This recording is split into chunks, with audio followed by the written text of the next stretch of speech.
Oke, baik. Eee, Selamat pagi, siang, dan malam untuk Pak Reski dan juga teman-teman sekalian. Perkenalkan nama saya adalah Yohanes Tampai Malam Sinuraya dengan nomor, mahasiswa 190637655, merupakan anggota dari kelompok 3 untuk Perinstrat B. Di sini saya akan menjelaskan presentasi, mengenai, tugas dari korelasi yang ini ada exercise 1, 2, dan 3 yang sebelumnya sudah dikerjakan dalam kelompok dan akan saya presentasikan masing-masing dari, bagian exercise-nya 1, 2, dan 3. Baik, untuk yang exercise pertama, itu tentang stratigraphy dan lithology correlation. Pada soal nomor 1 sini dijelaskan bahwa, disuruh menggambarkan bahwa, 3 sequence ini dikorelasikan berdasarkan dari litologinya. Nah, habis itu, berdasarkan itu jadi kami melakukan, korelasi dari ketiga sequence ini, ada sequence A, B, dan C berdasarkan dari litologinya dan juga sudah diwarnai di sini. Sebelumnya diwarnai berdasarkan dari simbol litologinya seperti yang berwarna, coklat ini adalah siltstone, kemudian berwarna abu-abu ini adalah shell, yaitu campuran dari silt dan juga clay, dan kemudian di sini ada, yang ukurannya tidak beraturan, itu adalah konglomerat. Yang ini warna kuning titik-titik itu adalah sandstone, yang ini kembali ke silt lagi, kembali ke shell, dan yang ini adalah batu gamping. Berdasarkan dari korelasinya, didapatkan bahwa section A, B, C semuanya saling berhubungan pada gambar yang ini, dan juga yang shell juga, konglomerat juga sandstone. Kemudian untuk soal selanjutnya, dan didapatkan korelasi seperti ini. Ini juga. Dan ini adalah yang warna hitam, ini adalah coal. Diketahui di soal bahwa ini adalah coal. Kemudian ditanya how many beds can be correlated across all three section. Yang bisa dikorelasikan berdasarkan dari ketiganya itu adalah yang tengah-tengah ini. Itu adalah sandstone, konglomerat, terus shellstone, dan juga siltstone. Nah, untuk pertanyaan selanjutnya, sementara yang lainnya ini tidak ada kemungkinan karena pinch out mungkin atau fenomena lainnya. Kemudian how thick is the thickest stratigraphic section, column of rocks. Yang paling tebal adalah section B. Berdasarkan dari skala yang di sini, ketahui bahwa apabila ini dalam satuan meter, ini 1 meter, 2 meter, 3 meter, 4 meter, dan seterusnya hingga 7 meter. Pada section B ini diperkirakan mulai dari sini, ya 1 meter, 2 meter, 3 meter, 4 meter, 5 meter, dan juga sekitar 6 meter. Nah, dapatkan di hasil akhirnya yaitu 6,3 meter pada kelompok kami. Kemudian ditanya di sini, bed of coal is present in section B dan C. Maaf, yang ini adalah coal ini hadir di B dan C, namun tidak hadir di A. How deep would you have to drill in section A? Jika kita ingin mengebor section A dari atas hingga ke bawah, berapa meter yang dibutuhkan hingga mencapai si coal ini? Kalau kita lihat dari section B dan C, ini seperti paralel, dia tidak terlalu jauh berbeda posisinya, sehingga diasumsikan, saya mengasumsikan dari B ini dihitung 1 meter, 2 meter, 3 meter, 4 meter, dan kemudian sampai sini kurang lebih 4,5 meter. Kelompok kami mendapatkannya juga 4,5 meter pada A, di drill hingga 4,5 meter untuk mendapatkan coal.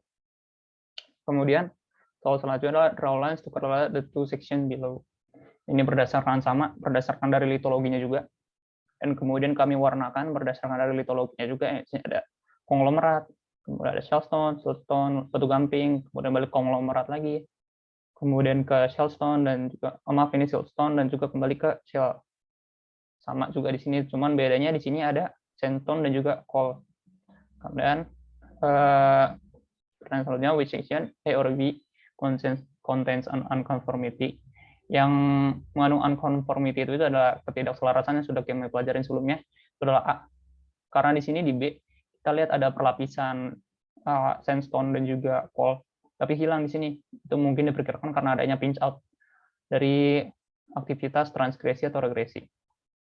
Namun apabila dilihat dari coal dan juga sandstone-nya, diperkirakan mungkin di sini tadinya ada peristiwa regresi. Di sini daratan, di sini laut. kurang lebih seperti itu. Kemudian which unit are missing from the section because the unconformity, yang hilang adalah tadi sudah dijelaskan, itu adalah coal dan juga sandstone. Kemudian label the position of unconformity with an arrow and the word unconformity. Itu di sini unconformity-nya seperti yang sudah dijelaskan tadi, di sini ada pinch out.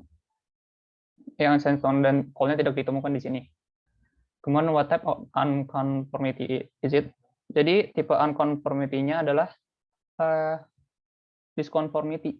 Itu adalah unconformity yang terjadi pada antara perlapisan sedimen yang unconformity-nya mungkin terjadi karena tidak adanya pengendapan atau peristiwa hiatus dan lainnya. Seperti yang kita ketahui bahwa unconformity ada tipe-tipe lain seperti non-conformity yang itu berkaitan dengan unconformity terhadap batuan sedimen dan juga batu beku. Kemudian ada angular conformity yang itu membentuk sudut, dan juga paraconformity yang unconformity itu paralel yang membedakan adalah waktunya.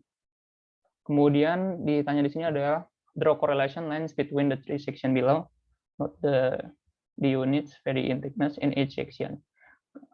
Berdasarkan dari korelasinya, kita korelasikan berdasarkan litologi kembali. Di sini ada batu gamping, sandstone, ada siltstone, juga di sini ada sandstone, konglomerat, ini sisipan, ada siltstone, kemudian batu gamping. Kemudian pertanyaan selanjutnya, happen to the conglomerate in section C, why is it not present in section A or B? Kenapa si konglomerat ini nggak ada di A? Gitu. A dan B pertanyaannya. Mungkin berdasarkan dari kelompok kami, di sini ada pinch out. Pinch out-nya itu disebabkan oleh regresi. Ya, jadi berdasarkan interpretasi kami, di sini adalah daratan, kemudian di sini adalah lautan. Jadi di sini ada regresi, yaitu penurunan muka air laut, sehingga partikel-partikelnya berukuran lebih besar maksudnya. Seperti konglomerat itu dapat mengisi dari sedimentasi di daerah sini. Kemudian yang itu tadinya membentuk pinch out. Kemudian selanjutnya, what does thickness of sandstone change from section A to section B? Kenapa sandstone ini berubah dari A hingga B? Itu berdasarkan tadi juga udah dijelaskan bahwa regresi. Jadi yang di sini itu karena dia lebih ke arah laut, regresi kan. Jadi dia sementara di sini lebih darat, jadi sandstone-nya itu lebih banyak di sini. Seperti yang kita ketahui kalau misalkan sandstone dia lebih sedikit di laut karena energinya sudah lebih rendah untuk transportasinya, sementara di darat itu lebih banyak. Dan juga karena ukurannya juga. Kemudian pertanyaan selanjutnya, in which direction, west or east, was the land? Kelompok kami menjawabkan bahwa land-nya itu ada di west. Cuman di sini mungkin ada kekeliruan dalam menulis. Dan sebenarnya seperti yang sudah saya jelaskan tadi, berdasarkan dari peristiwa regresinya juga, bahwa di sini ada di east, bahwa land-nya itu ada di east, karena di sini ada konglomerat. Dan juga sandstone-nya semakin besar pada di sini. Dan ditunjukkan juga pada batu gampingnya di sini. Kan yang kita tahu batu gamping itu menunjukkan shallow marine, di mana banyak karbonatan, itu menunjukkan berarti di sini adalah marine. Dan deeper water jelas seperti sudah dijelaskan bahwa di sini adalah deeper water karena batu gampingnya juga berlimpah. Kemudian label the right side on section C with arrow regresi dan regresi. Pada kelompok kami menjelaskan di sini ada 3 peristiwa. Pertama adalah transgresi yang ditujukan pada batu gamping dan juga siltstone yang semakin berlimpah. Siltstone yang semakin berlimpah, dan juga karena kita tahu transgresi itu finding upward, sementara kalau regresi itu coarsening upward. Di sini berlimpah juga karena semakin ke arah laut. Cuman tiba-tiba di sini ada regresi lagi. Ada regresi penurunan muka air sehingga munculnya konglomerat di sini seperti sudah dijelaskan sebelumnya. Kemudian tiba-tiba di sini sandstone-nya hilang lagi dan berubah menjadi shell, dan pada akhirnya tertutupi oleh batu gamping lagi. Berarti di sini ada peristiwa transgresi. Juga di sini batu gampingnya semakin tipis, berarti di sini kembali ke daratan kembali. Jadi disimpulkan ada 3 fenomena, itu transgresi, regresi, transgresi kembali. Kemudian correlate the 3 section below. The limestone unit is present only in section AB. Jadi semakin section. Ini korelasinya sama seperti korelasi juga, masih menggunakan litologi. Di sini ada Di sini perbedaannya, di sini ada sandstone yang berjenis arkos. Ini yang berwarna orange nih, titik-titik ini, kami menyimpulkannya sebagai sandstone arkos sandstone. Kemudian tipe apakah sekuensnya, itu transgresif, regresif, apakah transgresif, apakah regresif, atau dia transgresif, regresif, yang ditujukan pada ini di sini. Berdasarkan dari interpretasi kelompok kami, di sini adalah peristiwa transgresif, regresif, yang ditujukan pada di sini.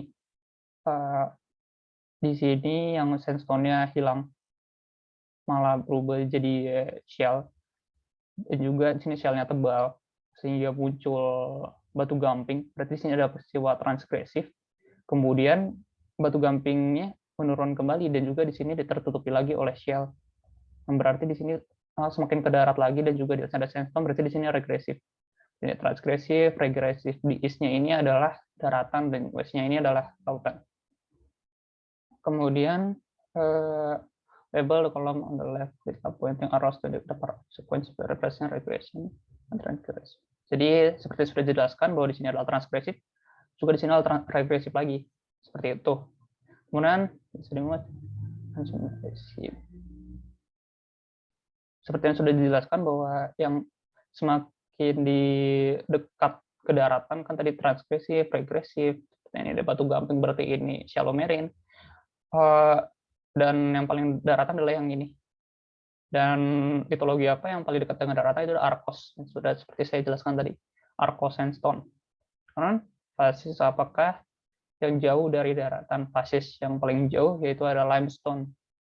Ini ada limestone yang tidak sama sekali tidak ketemu di daratan, dan juga dia berlimpahnya di lautan.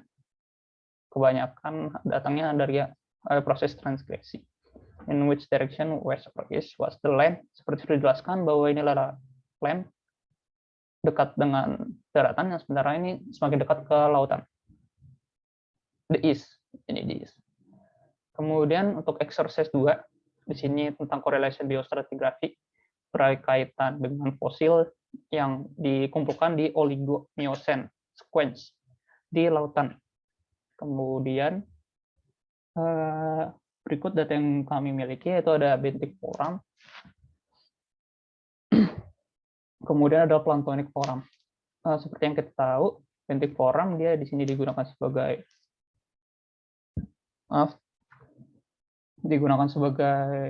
untuk menganalisis dari kedalaman, karena kita tahu kan kalau benthic forum itu hidupnya tidak melayang-layang, ya dia cenderung bentik gitu, menempel pada substratnya, sehingga bagus untuk indikasi dari lingkungan kedalaman. Sementara ini planktonic forum dia digunakan untuk menentukan waktunya dari Oligocene hingga Miocene. Oke, selanjutnya synonon distribution of this forum. Oke, di sini kami membedakan dari yang ini berdasarkan dari kedalaman, yang ini berdasarkan dari waktu. Bagaimana kami menentukan yang kedalaman? Seperti yang kita ketahui, kedalaman itu kita menggunakan benthic forum. Kita lihat dari fosil-fosil ini apakah di sini. Di sini seperti yang di section yang ini tuh, yang paling atas nih, di blok paling atas ini kan ada fosil Hanzawaya. Ya, Hanzayo. Ya, menjelaskan tentang shallow marine. Terus ada Lagina juga. Ini Lagina juga, terus di sini berdasarkan dari fosil-fosilnya juga. Ini kedalamannya 500 sampai 1.500 meter. Itu ada Polyphina Granti, Polyphina marginata. Di sini ya, sudah jelas sekali. Kemudian di sini juga kedalaman 150 hingga 500 meter berdasarkan dari fosilnya juga. Kemudian di sini juga berdasarkan dari fosilnya juga. Kemudian dari sini berdasarkan dari fosilnya juga, yaitu ada Nonion dan Queen Coelho Culina. Ini daratan. Sekarang udah sampai daratan. Kemudian untuk yang waktu juga berdasarkan dari planktonic forumnya. Jika ada fosil-fosilnya, ada Globigerina, Spearoensis, Globigerina di sini, Ilis, Globigerina Tela insueta, Globorotalia foxi, dan Globorotalia menardini dari Latorvian yang bawah hingga ke Fidoronian yang atasnya. Perbedaannya yang bisa kita lihat di antara dua sequence. Ini masing-masing sebenarnya satu sequence, cuman dari dua korelasi ini. Yang pertama itu kedalaman tuh dia cenderung lebih bisa berubah-berubah karena jadi pengoreal ya, transgresif dan regresif. Sementara yang planktonic form ini dia cenderung konsisten. Apabila tidak ada peristiwa seperti adanya pembalikan atau lain-lainnya, peristiwa geologi lainnya. Jadi dia dari yang paling tua hingga yang paling muda mengikuti superposisi. Dan selanjutnya, maaf, di sini dijelaskan juga bahwa ada transgresi dan regresi. Jadi yang pertama ini ada daratan, kemudian dia jadi laut, transgresi gitu kan. Terus dia semakin dalam, kemudian dia diikuti sama regresi balik lagi karena dia kembali ke laut dangkal lagi, semakin dangkal. Jadi dia awalnya dangkal, terus semakin dalam, terus dangkal lagi. Berarti transgresi dan regresi terjadi. Oke, buat selanjutnya, apabila dikorelasi berdasarkan litologinya, dari informasi yang diterima, di sini kita ada sandstone, kita ada shellstone, kita ada batu gamping. Nih, kita lakukan. Nah, berdasarkan dari litologinya, kita lihat, kita dapat mengindikasikan bahwa di sini itu semakin ke laut, semakin dalam maksudnya. Karena dia kaya akan batu gamping. Sementara di sini itu ada pinch out. Maksudnya ada tiba-tiba di sini muncul batu gamping, dan juga di sini sandstone, berarti di sini daratan gitu. Ini semakin darat. Ini enggak, sandstone-nya sedikit aja, cuma sini gitu. Seperti yang sudah dijelaskan oleh tadi, transgresi regresi. Jadi di sini ada pertama-tama peristiwa transgresi dulu, sehingga ininya batu gampingnya berkembang, semua ada regresi. Kembali ini ditutupin oleh si shell ini.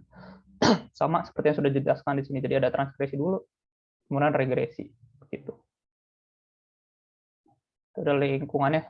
Kemudian using the forum sekarang correlated berdasarkan dari water depth-nya sama, cenderung sama.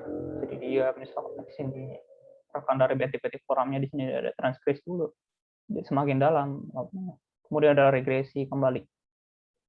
Ditanda-tandai oleh depth-nya ini. Karena berdasarkan dari ininya korelasinya diinterpretasikan bahwa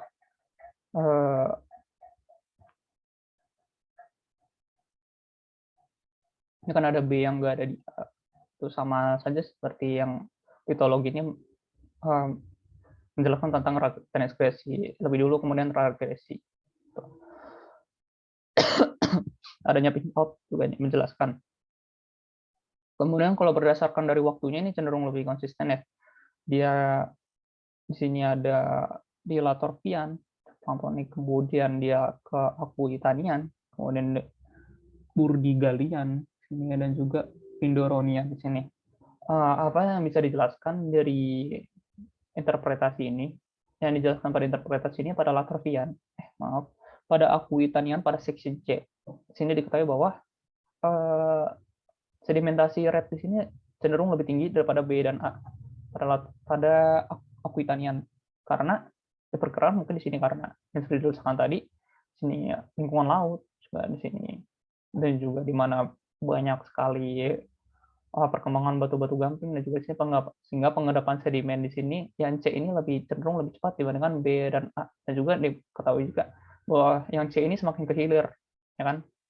Berarti ini juga sebagai tempat pengendapan akhir dari si sedimen-sedimen ini. Jadi kurang lebih begitu interpretasi lingkungannya. Kemudian di sini ditanya apa ada ash layer yang berwarna pink ini diketahui berdasarkan dari hasil erupsi gunung api. Ada ash nih yang warna pink ini seperti sisipan-sisipan ini. Apakah ini mengubah dari korelasi kita? Enggak. Ini sebenarnya menyesuaikan aja karena kan kita udah tahu di sini ada A, B, C. Ini semuanya ada proses transgresi gitu. Kalau dilihat dari tempatnya ini, proses transgresi dulu yang terjadi, kemudian ada erupsi gunung api, dia tersebar dari A, B, dan C, dan kemudian proses transgresi selesai dan regresi kembali. Karena mengubah dari korelasi kami. Kan di sini kita look at the blue shaded parts of the section. There's an increase in abundance of coarse grained sediments, but the usual could have caused this. Oke, di sini yang udah ditandai warna biru, di sini ada coarse sediment, sedimen-sedimen yang keras. Kenapa sih? Dari batu gamping atau batu-batu, kan tadi kita katakan di sini ada shellstone juga. Kenapa tiba-tiba di sini ada coarse sediment? Nah, berdasarkan kelompok kami kan ini berkisar pada Miocene ya. Penggendapannya di Miocene seperti yang diketahui pada soal sebelumnya, dan kami ketahui bahwa Miocene itu ada zaman es, Ice Age atau mini Ice Age juga ada di sini. Jadi diketahui bahwa sedimen-sedimen yang keras itu dapat terbekukan dari zaman es tersebut sebagai bentuk es yang kemudian tertransportasikan pada masing-masing sekuensi ini. Mungkin dia tertransportasi ke A, B, dan C. Kemudian pada saat waktunya zaman es itu habis, jadi sebelum tertransportasikan mungkin ininya sudah ada ini pengendapan dari litologi sebelumnya, kemudian dia tertransportasikan es tersebut, kemudian mencair, ternyata di dalamnya itu banyak coarse sedimen, kemudian pengendapan terus berlanjut kembali ke litologi sebelumnya, sehingga di sini ada sisipan coarse sedimen gitu. Itu terjadi pada Mississippian.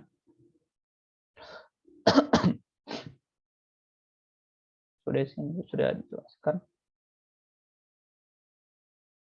Kemudian pertanyaan selanjutnya, if section A is to the west and section B then C are to the east, or make one expect to find fossil present in this part of the ocean, what make a researcher expect to find record direction. Seperti yang sudah dijelaskan pada sebelumnya, pada gambar yang lebih besar, bahwa di sini adalah daratan. Di sini adalah lautan, di sini adalah daratan. Apabila researchernya pergi ke east, ini kan ketua A ini di east ya. Maaf, apakah dia pergi ke east, ini kan C dan B ini east, berarti dia akan menemukan fosil-fosil atau tanda-tanda yang menandakan bahwa ini adalah kaya akan laut dangkal atau mungkin lingkungan laut itu fosil-fosilnya. Sementara kalau dia pergi ke opposite direction, yaitu di A, itu di west, dia bakal menemukan fosil-fosil yang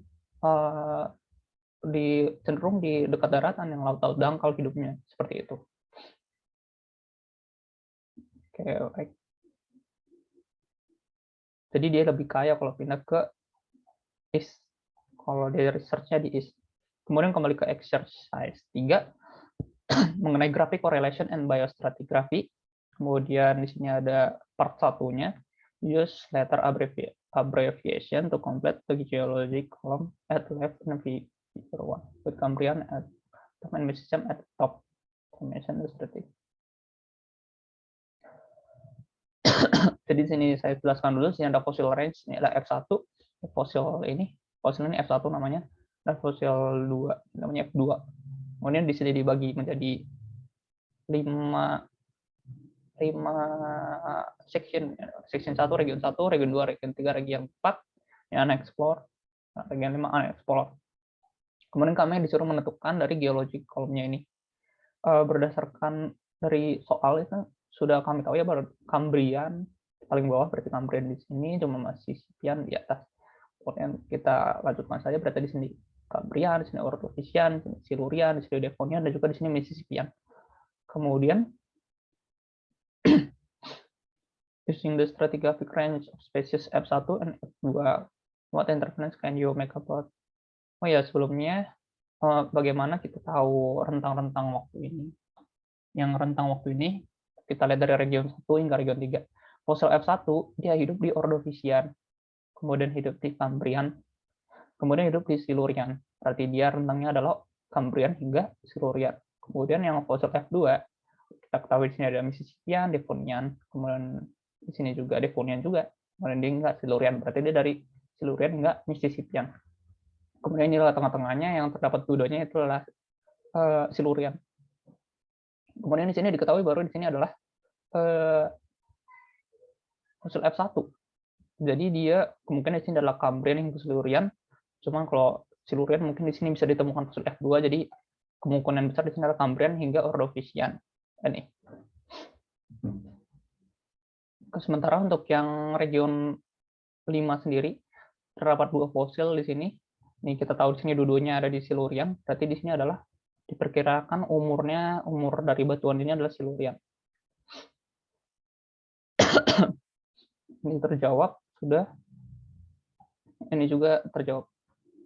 One illustration Paleozoic geopark along with the strategy. Jadi di sini kita sudah diberikan data-data dari fosil-fosil yang didapat dari research. Kami tinggal memplot saja datanya. Misalkan seperti Stringocephalus ini dia di Devonian. Terus seperti Conetes ini dia dari Lower Silurian hingga Upper Permian. Datanya itu kita terima dari soal di sini ada. Nah, ini kita terima ada katalognya nih, seperti Stringocephalus dia dari M ini maksudnya middle Devonian. Jadi dia kayak di middle Devonian, terus contohnya seperti ya banyak. Kemudian ini ada Conchidium itu dari Upper Ordovician hingga Lower Devonian. Coba kita lihat ini. Ini Upper Ordovician hingga Lower Devonian sama. Ya, dari sini datanya. Kemudian once you have record the stratigraphic, mohon maaf, yang ini kemudian dilakukan pada semua fosil-fosil. Kemudian once you have record the stratigraphic range of each genus, the set of taxon range biozone. Oke, sebelumnya taxon range biozone itu adalah ini taxon range ini, yaitu adalah dari base-nya hingga ke top-nya, itu dari kemunculan awalnya hingga kemunculan akhirnya atau punahnya, extinction. Ini adalah takson yang berwarna pink, takson range. Contohnya seperti ini, takson range dari Stropomena, kemudian takson range dari Conchidium, yang ini takson range dari Stringocephalus. Kemudian concurrent range biozone itu adalah biozone yang didapat dari ini seperti irisan, seperti misalkan ada ini yang berwarna biru ini adalah concurrent biozone yang berdasarkan dari si Stringocephalus ini. Jadi ini adalah concurrent Stringocephalus dengan Conetes, concurrent Stringocephalus dengan Arcturus, kemudian ini adalah concurrent dengan Stringocephalus dengan Leptaena. Iya, seperti itu. Kurang lebih garis besar seperti itu. Namun didapat juga concurrent biozone ini dibagi satu-satu. Seperti misalkan apabila di sini mau ditarik garis kembali antara dua ini. Di sini adalah concurrent biozone dari Rafinesquina dan juga Stropomena. Ini concurrentnya bisa juga seperti itu. Kemudian ditanya adalah interval biozone. Interval biozone adalah zona dari interval apabila dia dari kemunculannya atau dari extinction-nya seperti ini, yang titik-titik ini dari sini titik-titik hingga ke bawah ini sebenarnya itu adalah interval dari kemunculan dari Stringocephalus dengan Mesolobus. Juga yang titik-titik di sini contohnya adalah titik-titik ungu di sini hingga ke bawah sini hingga sini. Itu adalah interval biozone dari Penincularis. Kemudian contoh lain seperti ini, titik-titik ini hingga sini. Itu adalah interval biozone dari Neospirifer dengan Stringocephalus. Juga bisa interval biozone juga itu bisa dari extinction-nya. Contohnya seperti ini, dari Rafinesquina ini kan extinction-nya ya. Ini jika dilanjutkan hingga ke atas ini. Di sini itu jadi interval biozone dengan Stringocephalus seperti itu masing-masing. Ya, ini sudah dijelaskan juga information.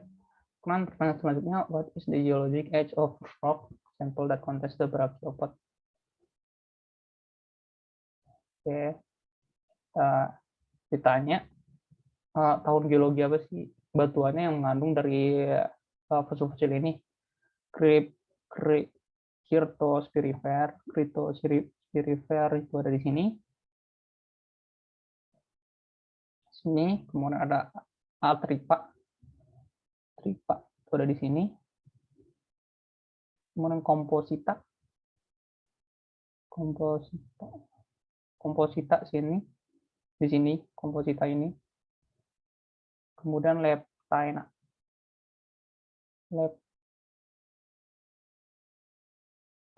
itu ada di sini. Oke, baik. Jadi batuan apa yang dapat mengandung dari sampel-sampel ini? Itu sama mirip seperti mencari concurrent biozone. Tengah-tengahnya itu adalah pada Middle Devonian ini hingga ke Lower Mississippian atau Upper Devonian hingga Lower Mississippian. Kita jawab di sini, yaitu adalah ini semuanya itu dapat ditemukan di Upper Devon dan Lower Mississippi. Itu seperti irisan dari semua sampel-sampel yang sudah disebutkan di sini. Spirifer, Atripa, komposita, dan leptaena ada di sini. Upper Devon hingga Lower Mississippian. Caranya di sini ditemukan batuannya. Kemudian pertanyaan selanjutnya part 3. Table to contain information of base and tops of fossil species with core intersection. Jadi ini seperti ada regresi linear. Ya. Kita ketahui bahwa informasinya itu di sini ada. Ini dari soal. Ini ya tabel 2. Ini ada section X, Ini ada base dan topnya ini di masing-masing digabungkan ya section X-nya, base juga section Y dan juga topnya section Y digabungkan. Kemudian dilakukan pada perhitungan Excel seperti ini. X semuanya digabungkan, base dan topnya, Y juga base dan topnya digabungkan, kemudian dibikin scatter plot dan didapatkan bahwa grafik A ini dia menjadi regresi linear. Kita lihat ada trend line-nya ini juga jika ditulis tangan juga bisa. Kemudian at which section faster head. Jadi semakin kalau kita lihat sini semakin cepat itu semakin ke sumbu X, karena misalkan kita lihat di sini apabila di sini X-nya sudah mencapai sekitar 90, cuma di sini Y-nya itu masih sekitar 58 atau 59 mungkin ya. Kemudian di sini juga kita lihat bahwa di sini mungkin sudah mencapai 18 atau 17 mungkin. Di sini masih mencapai di 5 itu di Y-nya gitu sedimentnya. Iya, jadi ini menggambarkan relaju sedimentasi begitu. Jadi dia lebih cepat dari X ya. Now what level in section-nya is exactly the same section S. Pada X50 ini sumbu X50 kira-kira di sini ya. Atau mungkin kira-kira di sini. 50 kira-kira di sini lah. Ya sekitar 20-an mungkin. Sekitar 20-an atau 25 atau 26 sedimentation rate dari Y ini.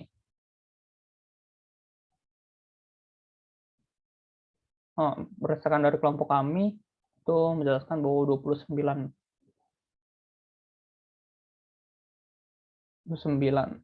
atau 28,68 berdasarkan Microsoft Excel. Kemudian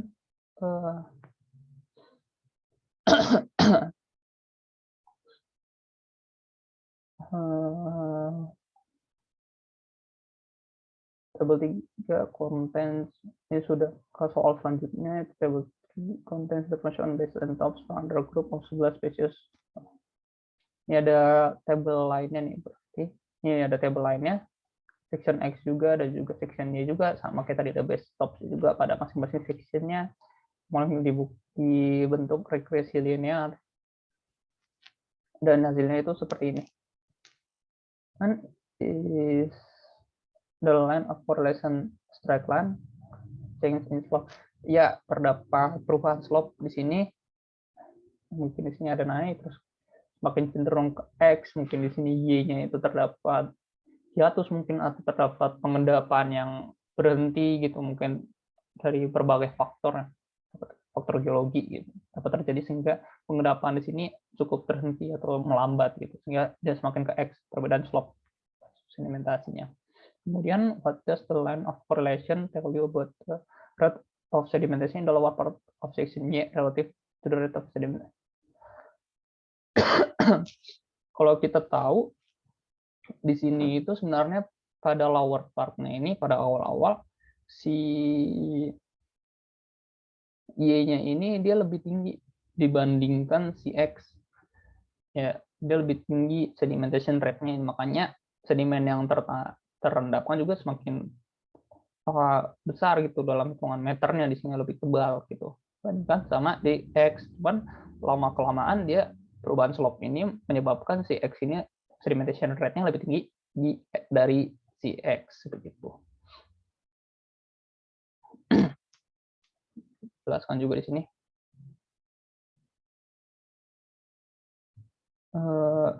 Kemudian examine the simple graphic correlation plot below. Assume that the line of correlation has been drawn correctly. Why some of the data points do not fall exactly on the line of correlation. Kenapa sih si data-data ini enggak jatuhnya tuh tepat di garis-garis ini? Juga ada yang nyasar-nyasar juga.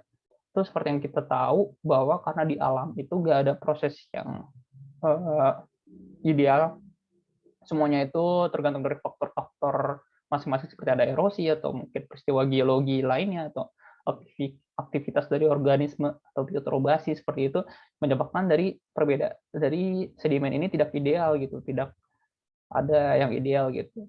Jadi kita lihat di sini tidak selalu konstan, banyak faktor-faktor yang bisa menyebabkan area itu fluktuasi gitu, berbeda dari pola idealnya gitu, seperti yang sudah saya jelaskan sebelumnya. Oke, baik, dengan berakhirnya dari soal-soal ini, berakhir juga dari presentasi saya. Kemungkinan masih ada kesalahan-kesalahan yang masih saya sebutkan, mungkin bisa menjadi evaluasi saya selanjutnya. Saya berharap pada feedback kembali, mungkin untuk dapat mengembangkan diri saya berdasarkan dari komentar-komentar yang para Rizky atau teman-teman dapat berikan kepada saya. Terima kasih. Kurang lebihnya mohon maaf.